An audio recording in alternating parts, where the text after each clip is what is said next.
એક સર્વિસમેનના ગુમ થનાર પુત્રને ફતેગંજ પોલીસે ગણતરીના કલાકોમાં ઝડપી પાડ્યો હતો. ફતેગંજ પોલીસ મથકે એક સર્વિસમેનનો પુત્ર ગુમ થવા અંગેની ફરિયાદ નોંધાઈ હતી, જે ગુમ થનારને શોધી કાઢવા અંગેની સૂચના ઉચ્ચ અધિકારીઓ તરફથી મળેલ હોય ફતેગંજ પોલીસ મથકના પીએસઆઈ એસઆર વસાવા તથા સર્વેલન્સ સ્ટાફના માણસોની અલગ અલગ ટીમો બનાવી સદર ભોગ બનનારને ઘરેથી નીકળતા સમયથી આજુબાજુના તથા મુખ્ય માર્ગોના તથા પોલીસ કંટ્રોલ રૂમના સીસીટીવી તપાસ કરતા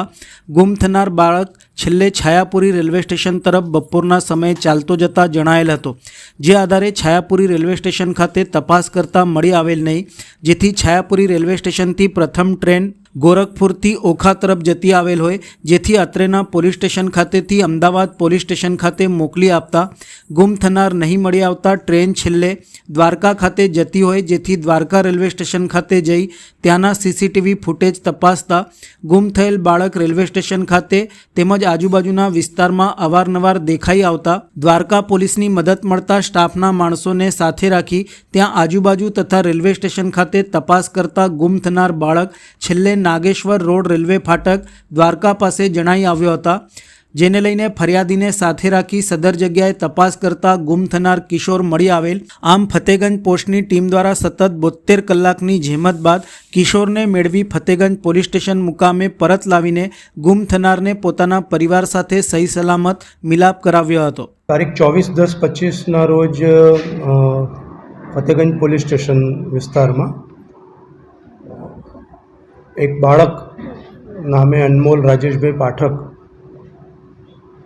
ગુમ થયાની હકીકત પોલીસ સ્ટેશન આવી અને એમના પિતા દ્વારા જાહેર કરતા આ કામે 137 BNSની કલમ અંતર્ગત ફતેગંજ પોલીસ સ્ટેશનમાં અપહરણનો એક ગુનો દાખલ કરેલ. ગુનાની ગંભીરતાને ધ્યાનમાં લઈ અને મહેરબાન police commissioner sir, additional CP Bina Patil મેડમના માર્ગદર્શન અને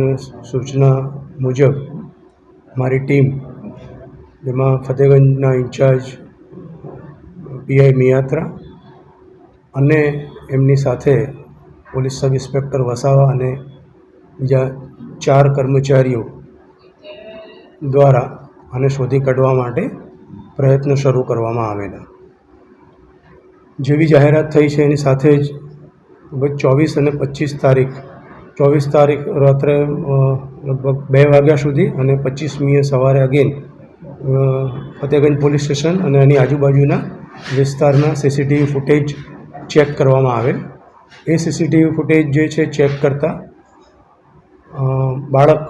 જે છે એ 2 વખત અલગ અલગ રિક્ષામાં જોવા મળેલ, જે સંદર્ભે ડિંગડોમ ચોકડી પાસેના એક સીસીટીવીમાં એ રિક્ષા જે છે એ છાણીના છાયાપુરી રેલવે સ્ટેશન બાજુ જતી જોવા મળેલ, જે સંદર્ભે અમારી ટીમ જે છે પોલીસની એમને રેલવે સ્ટેશન જઈ અને ચકાસણી કરતાં એ સમયે કઈ કઈ ટ્રેન ત્યાંથી પસાર થાય છે, તો ગોરખપુર ઓખા ટ્રેન કે જે છાયાપુરી રેલવે સ્ટેશન પણ ઊભી રહે છે, તો એ સંદર્ભે આગળ ચેક કરતાં અમદાવાદ આરપીએફનો સંપર્ક કરેલ. અમદાવાદ ટીમ ગયા પછી આરપીએફ સાથે સંકલન કરી અને ટ્રેન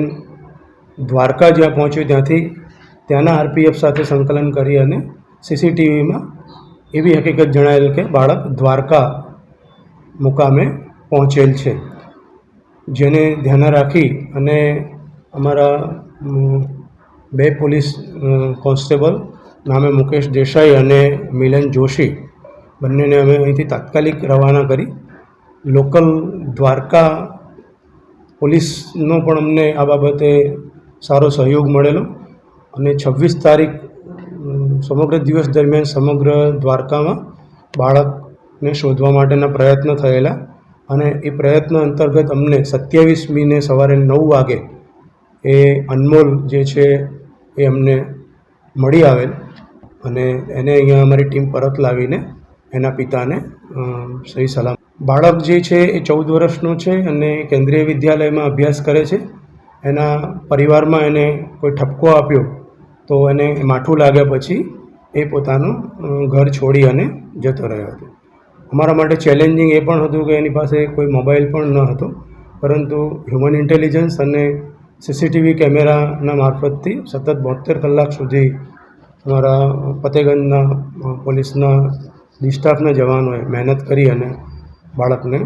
શોધી અને એના પરિવારને પરત આપેલ. સમગ્ર સીસીટીવીમાં ઓબ્ઝર્વેશનમાં અને જે રેલવે સ્ટેશનમાં બાળક જ્યાં દેખાય છે ત્યાં એકલો જ છે. અને દ્વારકામાં અમને ત્યાં છેલ્લે એવી હકીકત મળી કે બાળક જે છે એ ત્યાં કોઈ લોકલ કોઈ બાળક સાથે પ્લાસ્ટિક્સની બોટલ્સને એ બધું એકત્ર કરી અને એક દિવસ સુધી એનું પોતાનું ત્યાં મેનેજ કરેલ. અને ત્યારબાદ અમારી ટીમે 27 તારીખ અને 9 વાગે એને શોધી કાઢ્યો.